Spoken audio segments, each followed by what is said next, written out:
नमः सिद्धेभ्यः। ॐ नमः सिद्धेभ्यः। ॐ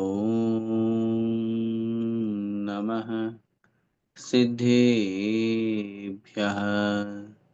नमो अरिहन्ताणं नमो सिद्धाणं नमो आयर्याणं नमो वज्झायाणं नमो लोये सव्यसाहुणम्। पंच परमेष्टि भगवान की जय। द्वादशांगमयी जिनवाणी माता की जय। चारित्र चक्रवर्ती 108 शांति सागर जी महामुनिराज की जय। संत शिरोमणि आचार्य भगवंत 108 श्री विद्यासागर जी महामुनिराज की जय। अभिनवाचार्य श्री समय सागर जी महाराज की जय। परम पूज्य गुरुदेव निर्यापक श्रवण मुनिपुंगो श्री सुधा सागर जी महाराज की जय। अढ़ाई द्वीपस्थ समस्त महामुनिराजों की जय। श्रवण संस्कृति सिद्धांत प्रवेशिका भाग 3 का हम सभी स्वाध्याय कर रहे हैं और इस पुस्तक के माध्यम से महापुरुषों के जीवन चरित्र को समझने के साथ साथ अपने जीवन को उन्नत और समुन्नत बनाने वाले, विकास और अपने जीवन को प्रगति के मार्ग पर ले जाने वाले ऐसे उन महान व्रतों के बारे में, उस रत्नत्रय के बारे में, हमारे आदर्श उन तीर्थंकरों के बारे में हम सभी यहाँ पर समझ रहे हैं।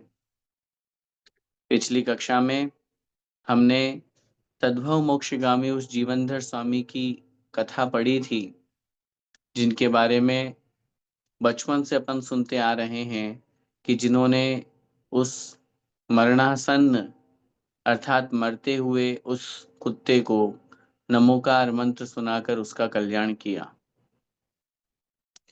नमोकार के प्रभाव से वह कुत्ता, वह श्वान भी देव बन गया और इसीलिए उनके उस उदाहरण को लेकर के आचार्य भगवान समंत भद्र स्वामी महाराज ने रत्नगंडक श्रावकाचार में लिखा, श्वापि देवोपि देव श्वा जायते धर्म किल विषाद। अर्थात धर्म के प्रभाव से श्वान भी देव बन जाता है और अधर्म अर्थात पाप के प्रभाव से देव भी श्वान बन जाता है। धर्म की कितनी बड़ी महिमा है। धर्म हमारी आत्मा का कितना बड़ा हितकारक है।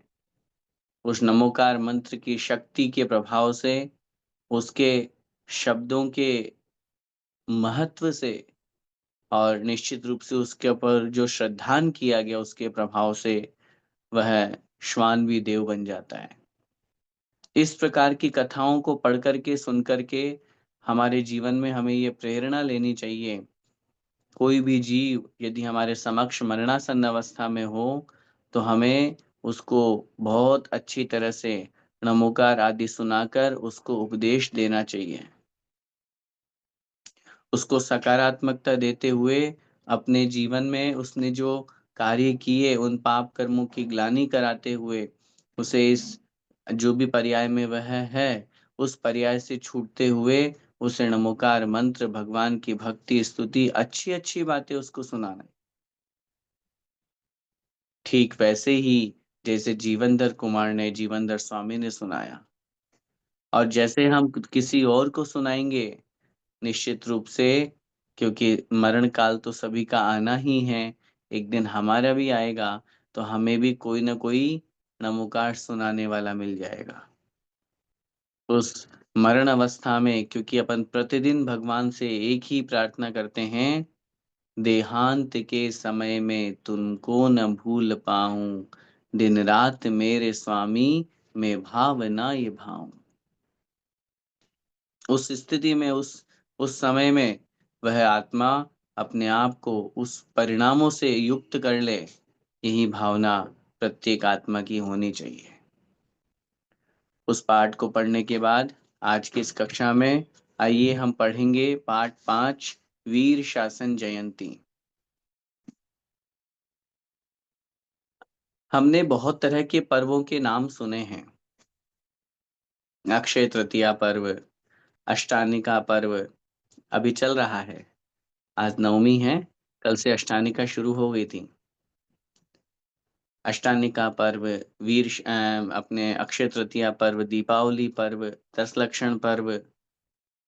उन्हीं पर्वों में एक विशेष पर्व है जिसका नाम है वीर शासन जयंती। ये वीर शासन जयंती हम सभी बोलते हैं और मनाते भी हैं, लेकिन है क्या? कब आती है, क्यों आती है, किस लिए आती है, क्या निमित्त है, इस दिन क्या हुआ था? और जब हम शासन की बात कर रहे हैं तो वर्तमान में हमारे ऊपर किनका शासन चल रहा है, कब तक चलेगा? ये सारे के सारे प्रश्नों के उत्तर हमें इस पाठ से मिलेंगे। पहले हम इस बात को समझ ले, इस पाठ को प्रारंभ करने से पूर्व, कि भगवान महावीर स्वामी को केवल ज्ञान प्राप्त हो चुका था, लेकिन उस केवल ज्ञान प्राप्त होने के बावजूद भी 65 दिन तक उनकी दिव्य ध्वनि नहीं खिरी। और 65 दिन तक जब दिव्य ध्वनि नहीं खिरी, तब हम सारा प्रसंग पढ़ते हैं, सुनते हैं। सोधर्म को विकल्प हुआ, उसने अवधि ज्ञान से जाना कि प्रथम गणधर बनने की योग्यता रखने वाले इंद्रभूति गौतम जो है वो अभी समोषण में उपस्थित नहीं है, उन्हें लाना पड़ेगा। और वो उन्होंने वेश धारण किया एक ब्राह्मण का। वो 500 शिष्यों को पढ़ा रहे थे, इंद्रभूति गौतम। और उन्होंने उनको इस भाव से प्रश्नोत्तर किया कि जिसका उत्तर वो न दे पाए और अपने शिष्यों के सामने वह अपनी बेइज्जती महसूस करेंगे, तो वो अपने आप कहेंगे चलो मैं आपके गुरु से ही मिल लूंगा। और वो तो चाहते ही यही थे कि वो समोषण में बस एक बार आ जाए, उसके आगे तो फिर सब अपने आप हो जाएगा। और वही घटित हुआ। जैसे ही समोषण में प्रवेश किया, नियामक कारण है, ध्यान से, सिद्धांत, आगम का सिद्धांत कहता है प्रथम गणधर वही बनता है जो अव्रती अवस्था में समोशरण में मौजूद हो। और भगवान की प्रथम दिव्य देशना होती है उसकी उपस्थिति में, लेकिन उस समय वो मुनि नहीं बनता। पहली दिव्य देशना में बस वो समोषण में होना चाहिए।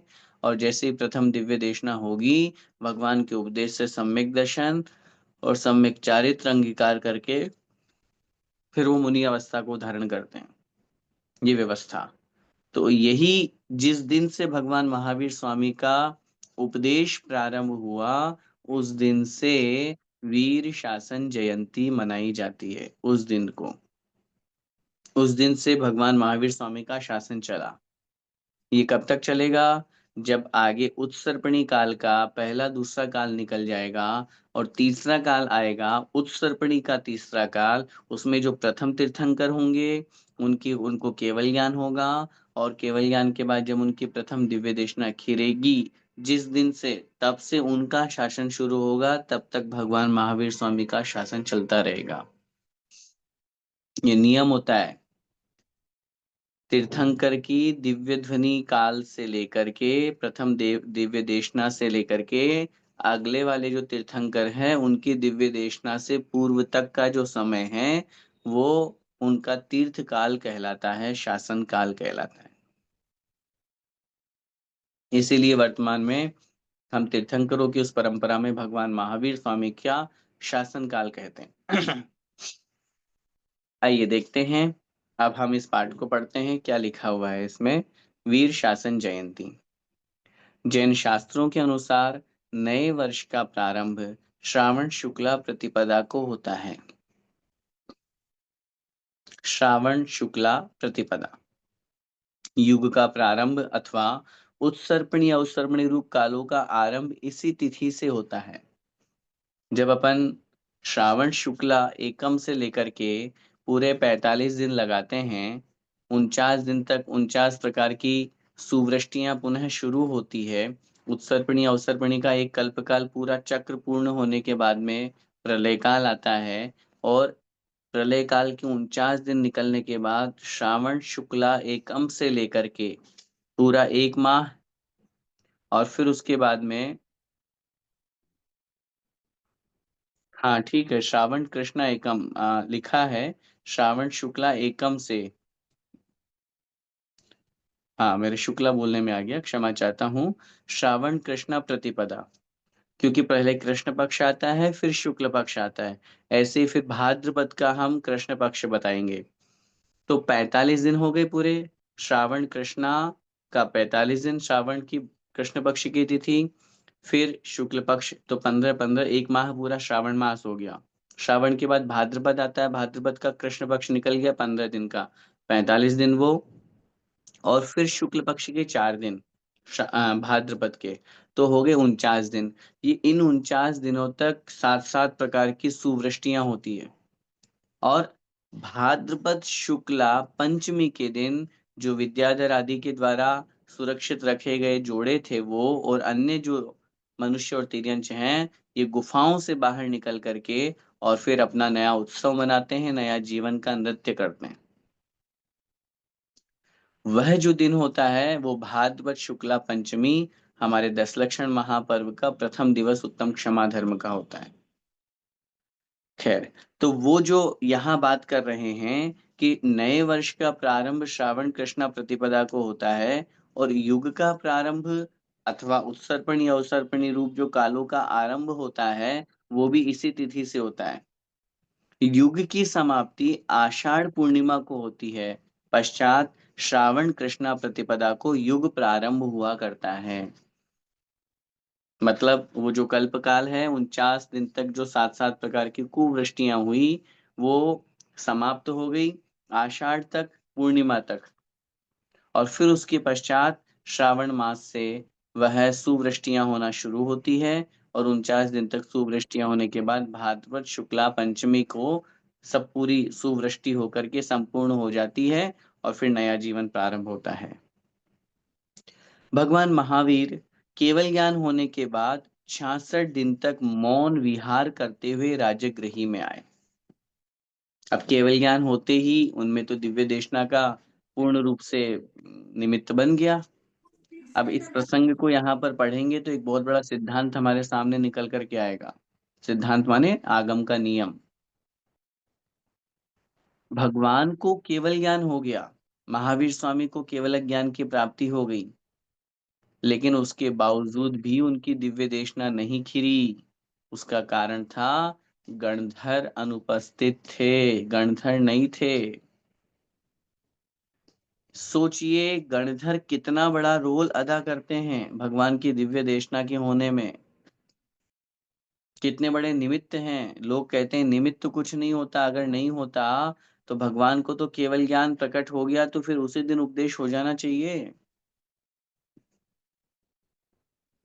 निमित्त और उपादान की बात करते हैं तो आत्मा तो उपादान है। केवल ज्ञान की प्राप्ति हो गई, उपादान हो गया, निमित्त नहीं थे गणधर। और निमित्त के बिना 66 दिन तक दिव्य ध्वनि नहीं खिली, सोचिए। 1 घंटे 2 घंटे की बात नहीं है।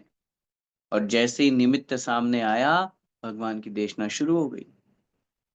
देखिए, तो लिख रहे हैं यहाँ पे, केवल ज्ञान के बाद भी 66 दिन तक भगवान मौन विहार करते हुए राजगृह में आए। नियमानुसार तो जहाँ केवल ज्ञान होता है वहां तत्काल तीर्थंकर की दिव्य ध्वनि खिलने लगती है, नियम तो ये है, लेकिन यहाँ गणधर के अभाव होने से ऐसा नहीं हुआ। कितना बड़ा निमित्त है। जो लोग निमित्त को नहीं मानते हैं, जिन लोगों के मन में ये भाव है कि नहीं उपादान शक्ति ही सब कुछ है, बस मेरी आत्मा शुद्ध स्वभावी में आत्मा बलवान है, अनंत शक्तिमान है, तो भैया जब यही है तो फिर हमारे अंदर विकल्प क्यों है? जब मेरी आत्मा शुद्ध स्वभाव वाली है तो फिर हम अशुद्ध क्यों हैं? जो वो उपादान में शक्ति सामर्थ्य है तो फिर हम बाकी चीजों में क्यों निमित्त खोज रहे हैं, और धर्म का नाम आते ही निमित्त को दूर कर देते हैं? बहुत स्पष्ट समझना है। तो यहाँ पर यही कह रहे हैं, तो वह निमित्त जो दिव्य ध्वनि के खिलने में गणधर का निमित्त था, उसका अभाव था। आगे लिख रहे हैं, आषाढ़ की पूर्णिमा के दिन महातेजस्वी विप्रश्रेष्ठ इंद्रभूति गौतम, अग्निभूति, वायुभूति तथा कुंडे आदि पंडित इंद्र की प्रेरणा से भगवान महावीर के समो शरण में आए। आषाढ़ पूर्णिमा को अपन लोग जो गुरु पूर्णिमा मनाते हैं ना, वो इसके पीछे वही कारण है। अभी अपन पढ़ेंगे कि वह विप्रप्रष्ट, विप्र का मतलब था ब्राह्मण, यहाँ इन्होंने शब्द का प्रयोग किया ना, महातेजस्वी विप्र श्रेष्ठ, तेजस्विता ओजस्विता से युक्त जो ब्राह्मणों में श्रेष्ठ है, ऐसा वह है। तो वह बहुत बड़ा ज्ञानी था, 500 शिष्य थे उनके, और उसके जो भाई थे अग्निभूति और वायुभूति, उनके भी 500 शिष्य थे। बहुत बड़ा साम्राज्य लेकर के, बहुत बड़ा ज्ञान लेकर के, और वह अपना जीवन यापन करता था। और जैसे ही सौधर्मेंद्र को पता चला कि भैया ये इंद्रभूति ही पहले गणधर बनेंगे, इनको लाना पड़ेगा समोषण में कैसे न कैसे करके, तो उन्होंने चाल चली और बोले कि मेरे दिगंबर गुरु हैं, और वो ये 5 अस्तिकाय, 6 तत्व, सॉरी 6 द्रव्य, 7 तत्व, 9 पदार्थ, ये क्या होते हैं?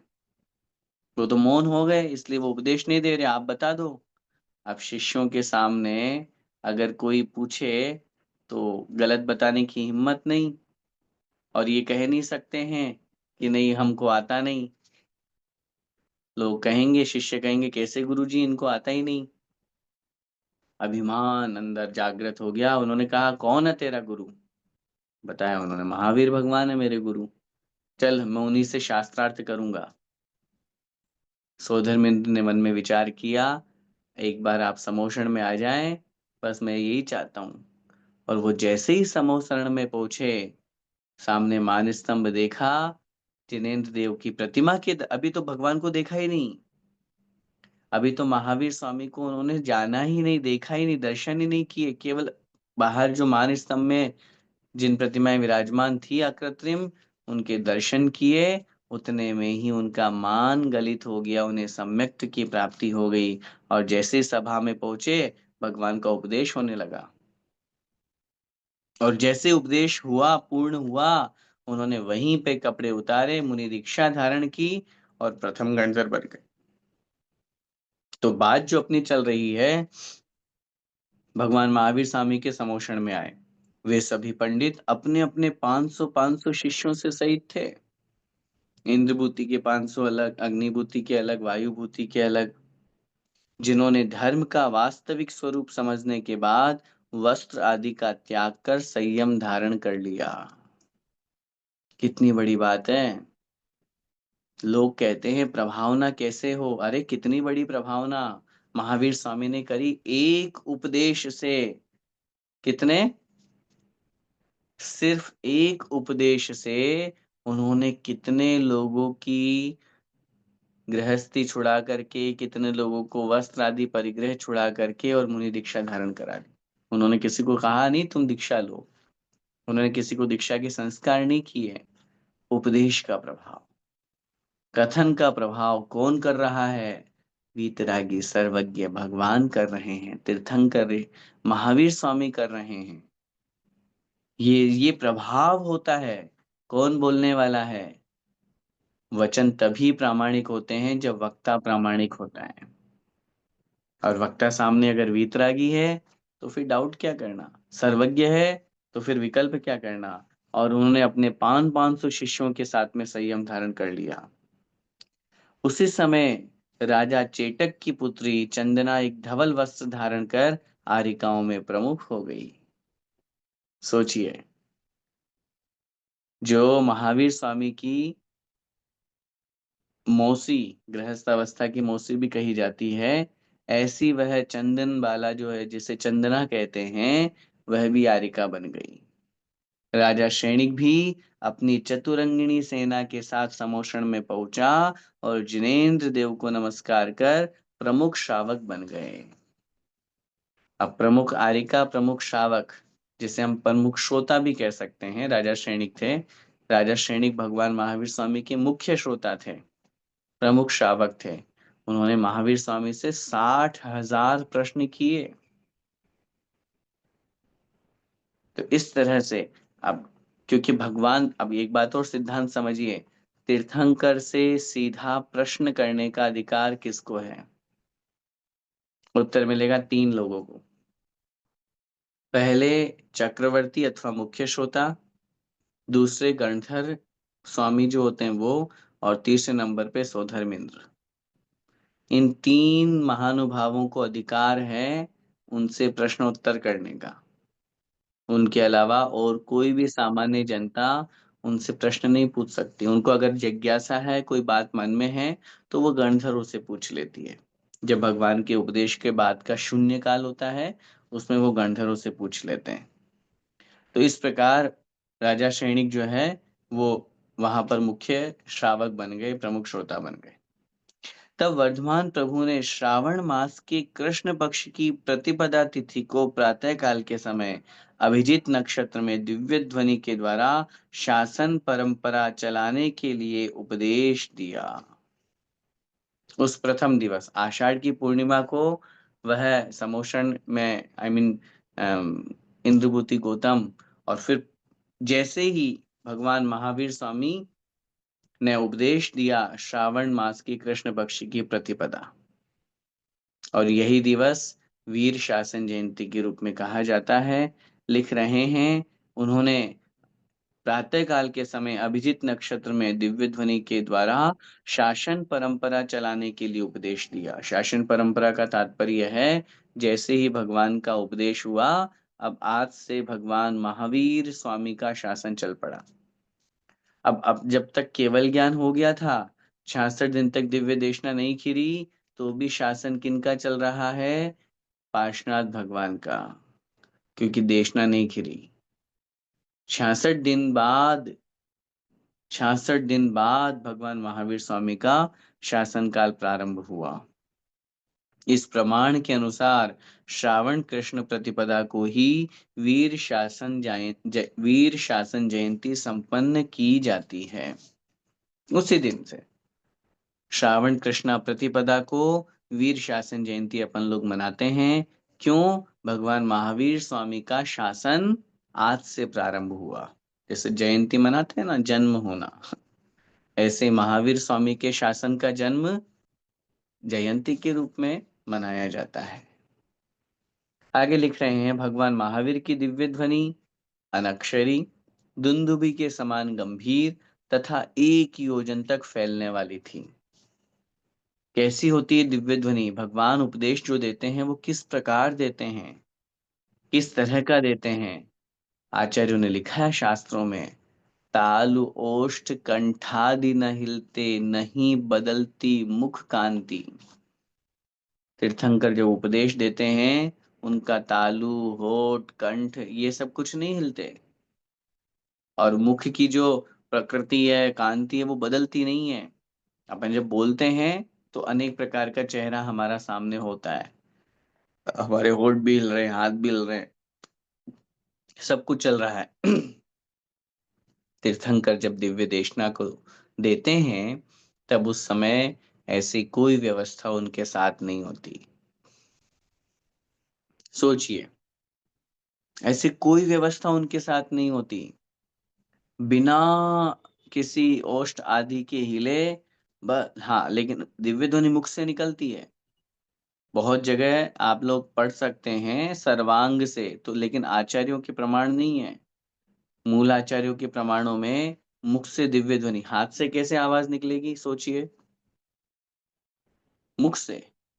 तो मुख, अपन श्लोक भी पढ़ते हैं, जिणिंद मुहाव विणिक गए तार, गणिंद विगुम्फिय गंथ पयार, तिलोय मंडन धम्म खाणी, सयापण मामि जिणिंद है वाणी। जिणिंद मुहाव, जिनेन्द्र भगवान के मुख से।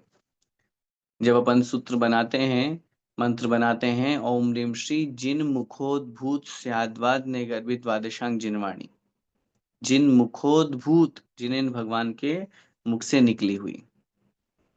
तो इसलिए भगवान की जो दिव्य देशना होती है वो मुख से होती है। यह इन्होंने एक शब्द का प्रयोग किया, अनक्षरी। वास्तव में देखा जाए तो भगवान का उपदेश तो अक्षरात्मक ही होता है, लेकिन वो इतना फास्ट होता है कि हमें वो अनक्षरी सा प्रतीत होता है। क्योंकि अगर हम अनक्षरी मानेंगे तो फिर अनक्षरी होने के बाद में फिर उसका द्वादशांग रूप लेखन कैसे होगा? द्वादशांग रूप उसका गुंथन कैसे होगा? गूंथा जाना आचार्यों को समझने कैसे आएगा? मुनि सामान्य जो पूरे 12 सभा में लोग बैठे हुए हैं उनको कैसे समझ में आएगा? इसलिए अनक्षरात्मक सी प्रतीत होती है, इसलिए ऐसा यहाँ पर कह दिया है, दुंदुभि के समान गंभीर और 1 योजन तक फैलने वाली। 1 योजन में 4 कोस होते हैं। 1 कोस 3.2 किलोमीटर। अब उस हिसाब से लगा लेंगे तो लगभग 12 किलोमीटर, 12-13 किलोमीटर तक भगवान का उपदेश होता है। ये व्यवस्था बनती है। महावीर स्वामी ने भगवान महावीर ने 11 अंग का, 14 पूर्वों का, सप्त तत्व और 9 पदार्थों का वर्णन किया। वास्तविकता में देखा जाए तो आज हमारे पास में, हम लोगों के पास में वर्तमान में जो कुछ भी ज्ञान है, जो कुछ भी ए टू जेड हर विषय का, वो सारा का सारा ज्ञान हमें कहाँ से प्राप्त हुआ? भगवान महावीर स्वामी की दिव्य देशना से। भगवान महावीर स्वामी के उस दिव्य केवल ज्ञान के महत्व से जो उन्होंने देशना दी, जो उन्होंने उपदेश दिया, उस उपदेश से ही तो आज आचार्यों ने शास्त्र लेखन किया। उस उपदेश के आधार पर ही तो सब कुछ हमारे पास में आगम है, प्रमाण है। इसलिए यहाँ स्पष्ट रूप से कह रहे हैं, भगवान महावीर स्वामी ने 11 अंगों का, 14 पूर्वों का, 7 तत्व, 9 पदार्थों का वर्णन किया। इस प्रकार भगवान महावीर की वाणी वीतरागता से ओतप्रोत थी। वीतरागता से ओतप्रोत होने का तात्पर्य है उनके अंदर किसी भी प्रकार का कोई राग द्वेष नहीं। हाँ, ये मेरा निज निवास स्थान है, यहाँ थोड़े 2-4 दिन रुक जाता हूँ, यहाँ वालों को उपदेश दे दूं। हम्म। ये वाले लोग तो इस जगह की हमारी बहुत सेवा पूजा करते हैं, खूब भक्ति करते हैं, चलो इनसे प्रसन्न हो जाते हैं, ये बार बार कह रहे तो रुक जाते हैं। भविभागन वच जोगे वशाय तुम सुनि ध्वनि वे विभ्रम नशाय। कैसी है दिव्य ध्वनि? भव्य जीवों के भाग्य के अनुसार, वहां जहां भगवान, कहाँ विहार होगा? भव्य जीवों के भाग्य के अनुसार जहां पुण्य होगा, वचन योग के कारण से। और उस दिव्य ध्वनि को सुन करके संशय, विपर्य, अनध्यवसाय सब दोष समाप्त हो जाते हैं। तो लिख रहे हैं, क्योंकि इस प्रकार भगवान महावीर की वाणी वीतरागता से ओतप्रोत थी, उनकी वाणी मुख से निकलती थी। आ गई ना बात सामने, बहुत स्पष्ट। अगर कहीं पर लिखा हो सर्वांग से है कीर्ति, तो समझिएगा कि वो पुराना आई मीन उन लोगों के द्वारा, क्योंकि विशेष रूप से कहीं कहीं पर आप पढ़ेंगे नवदेवता पूजन या जो आरिका पूर्णमती माता जी के द्वारा रचित है, उसमें पहले उन्होंने जो दिव्य ध्वनि जो दिव्य ध्वनि है वो सर्वांग से खिरना लिखा है। लेकिन बाद में जब बड़े पंडित जी बेनड़ा जी ने उनसे निवेदन किया, प्रमाण दिखाए, उन्होंने कहा हाँ, मुख से ही निकलती है। तो मुख से निकलती है, ये बाद में उन्होंने ठीक कर लिया। तो इस प्रकार मुख से निकलती थी यह वाणी, निरक्षरी एवं ओमकार रूप थी। फिर भी सभी प्राणी अपनी अपनी भाषा में समझ लेते थे। ऐसी थी ये दिव्य ओमकार में, बिल्कुल ऐसा लगता है जैसे ऐसे आवाज, ऐसा वॉल्यूम आता था। लेकिन एक बात और निवेदन कर दूं, भगवान तो पूरा ही उपदेश दे रहे हैं, पूरे शब्द बोल रहे हैं, लेकिन वो इतना फास्ट होता है कि हमें वो ओम रूप में सुनाई देता है। जैसे पहले के समय में टेप रिकॉर्डर आते थे, कैसेट्स आती थी, तो कैसेट लगाया और कोई गाना भजन चल रहा है, हमने उस भजन के चलते चलते फॉरवर्ड कर दिया, तो वो कैसेट कैसे इस तरह से आवाज करते हुए, उसमें धीरे धीरे शब्द भी, गाना भी चल रहा है और इस तरह की वॉल्यूम आवाज करते हुए आगे बढ़ गया। अब उस स्थिति में सोचिए, जैसे 5 मिनट के गाने को 5 सेकंड में चलाया तो इस तरह की आवाज आई, शब्द पूरे बोले हैं, टोन पूरी चली है। ठीक ऐसे ही भगवान का उपदेश पूरा हो रहा है, लेकिन वो इतना फास्ट हो रहा है कि उसकी वजह से वो हमें ओम रूप में सुनाई दे रहा है। ऐसा यहाँ पर इसका अर्थ समझना चाहिए। आगे लिख रहे हैं अंतिम पैराग्राफ, प्रतिवर्ष वीर शासन जयंती को मनाते समय भगवान महावीर स्वामी के संदेशों को हृदय में अंकित कर उनकी वाणी का घर घर में प्रचार प्रसार करने का सतत प्रयत्न करना प्रत्येक सत्पुरुष का कर्तव्य है। भगवान महावीर स्वामी की दिव्य देशना की जयंती तो हम मना रहे हैं, लेकिन उसमें इस बात का हमारा ध्यान रहे, वास्तव में जयंती मनाना तभी सार्थक है जब हम स्वाध्याय की प्रेरणा लोगों को दें।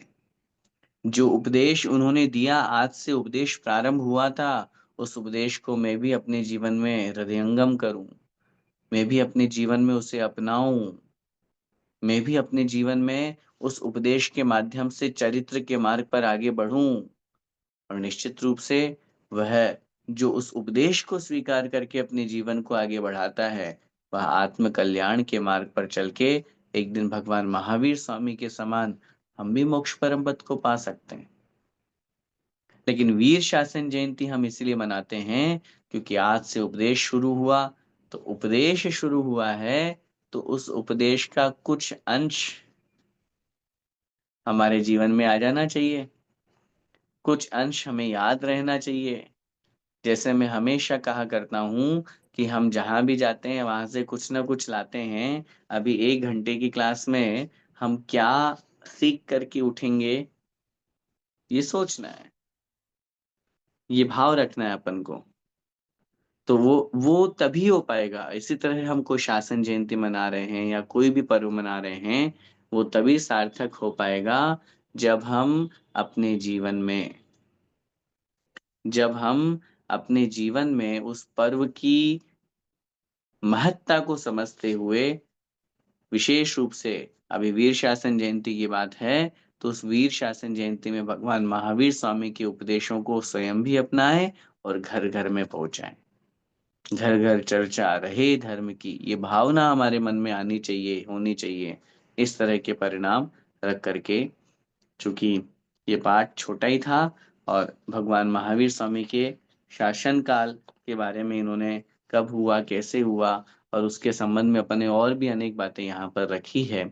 निश्चित रूप से हम सभी भगवान महावीर स्वामी के शासन काल में जी रहे हैं। अंतिम तीर्थंकर भगवान महावीर स्वामी, हाँ, हालांकि उनके बाद में और भी केवल ज्ञानी हुए, उनके बाद में इंद्रभूति गौतम भी हुए, गौतम स्वामी हुए, अपने सुधर्माचार्य हुए, जम्बू स्वामी हुए, उनके बाद में 5 केवली और हुए, अंतिम केवली श्रीधर केवली हुए जो कुंडलपुर बड़े बाबा से मोक्ष पधारे, सब चीजें। लेकिन फिर भी शासन काल तीर्थंकर का हुआ करता है, इसलिए भगवान महावीर स्वामी का शासन चल रहा है। अपन सभी सौभाग्यशाली हैं कि उनके शासन में अपन उत्पन्न हुए हैं, नहीं तो भोग भूमि में पैदा हो जाते तो वहां किसी का शासन ही नहीं होता। परंतु कर्म भूमि में कर्म करके, पुरुषार्थ करके और उनके शासन काल में रहते हुए आत्म कल्याण करने की भावना भाते हैं। और वही भावना वास्तव में वीर शासन जयंती मनाना सार्थक हो पाएगा। इसी मंगलमय भावना के साथ बोले द्वादशांगमयी जिनवाणी माता की जय। संत शिरोमणि आचार्य भगवंत इक्सवार श्री विद्यासागर जी महामुनिराज की जय।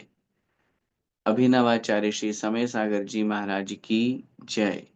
परम पूज्य गुरुदेव निर्यापक श्रमण मुनि पुंगव श्री सुधा सागर जी महाराज की जय। अढ़ाई द्वीपस्थ समस्त महामुनि राज्यों की जय।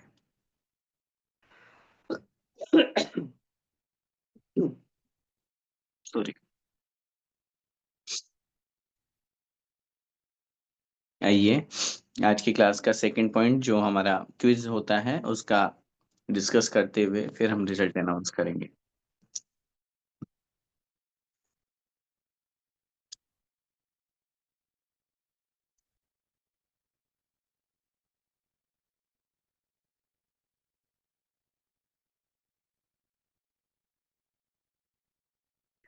आइए, क्विज नंबर 40 हमारे सामने इस बार था।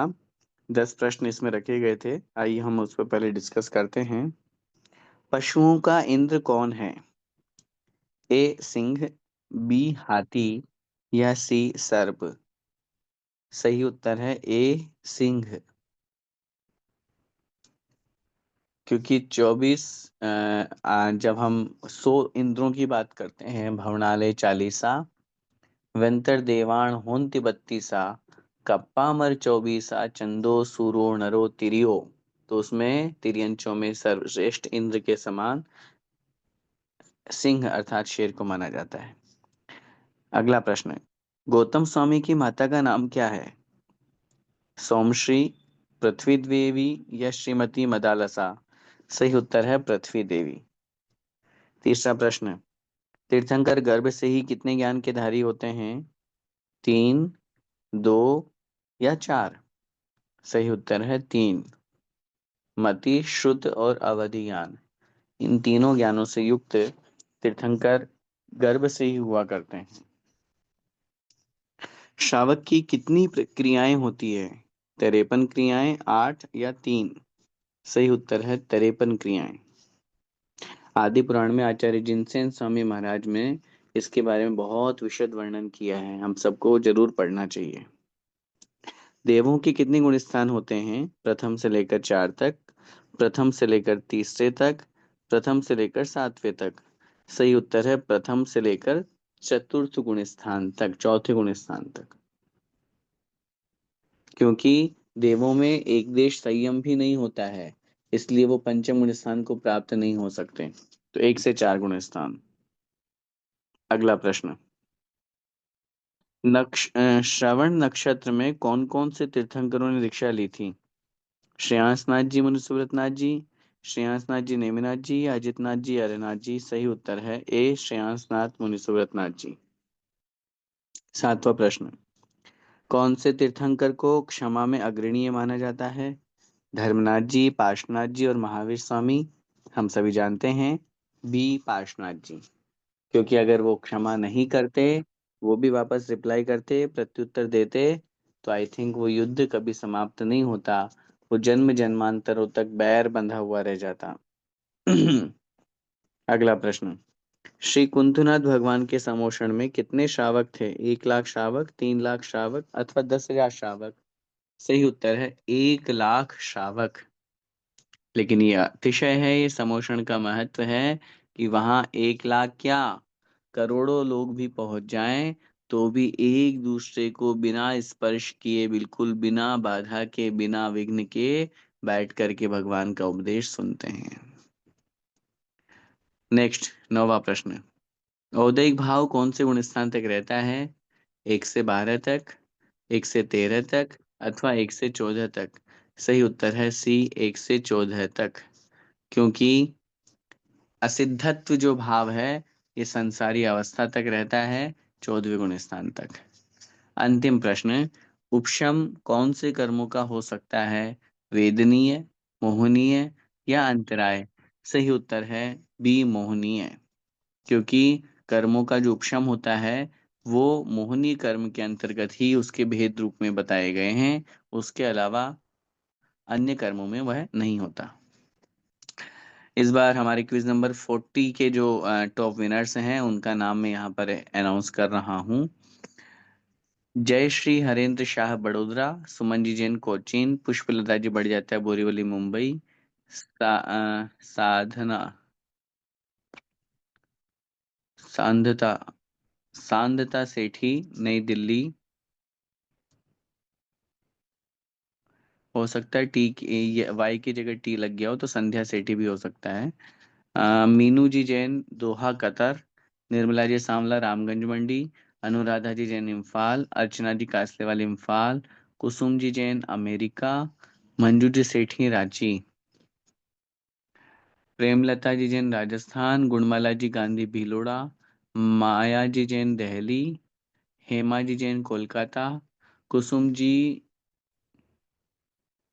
छाबड़ा इम्फाल, संगीता जी पाटनी इम्फाल, बाबूलाल जी गांधी भीलोड़ा, किरण जी जैन गया, बाबूलाल जी गांधी भिलोड़ा, सरला जी सेठी मणिपुर, रविंद्र कुमार जी सवाई माधोपुर, कुमुद जी जैन अहमदाबाद, पायल जी पाटनी नांदेड़, अनीता जी जैन गाजियाबाद, पायल जी पाटनी नांदेड़, उमंग जी जैन जयपुर, उदित जी जैन दिल्ली, सीमा जी अग्रवाल रुद्रपुर, मनोज जी अग्रवाल रुद्रपुर, शीला जी जैन कोटा, विवेक कुमार जी जैन खुरई, सुधा रानी जैन राजस्थान, पुष्पा जी जैन बेंगलोर, अनंतमती जैन कोटा, अनंतमती जैन कोटा।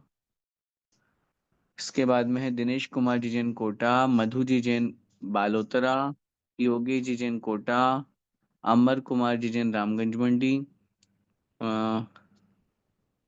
पार्थ भरत उमा रानी, हेमंत जी पाटनी सूरत, आयुष जी जैन खुरई, प्रवीण जी Jain Rafiganj, Kavya ji Jain Rafiganj, Shrimati Sadhana ji Modi Vidisha, Pinky ji Bakliwal Bongaigaon, Pushpa Devi ji Jain, Sumer Chand ji Jain Dubai, Saroj ji Patni Mumbai, Neelam ji Jain Imphal, Sumitra ji Sethi Bongaigaon, Pinky ji Bakliwal Bongaigaon, Madhu ji Shah Borivali, Leela Devi ji Jain Imphal, Renu ji Jain Delhi, Suchitra ji Jain Bongaigaon and last Ajit ji Jain Manipur. 58 बहुत खुशी की बात है।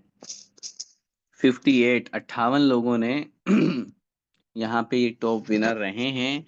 10 मार्क्स प्राप्त करके इन्होंने यहाँ पे अपना स्थान हासिल किया है।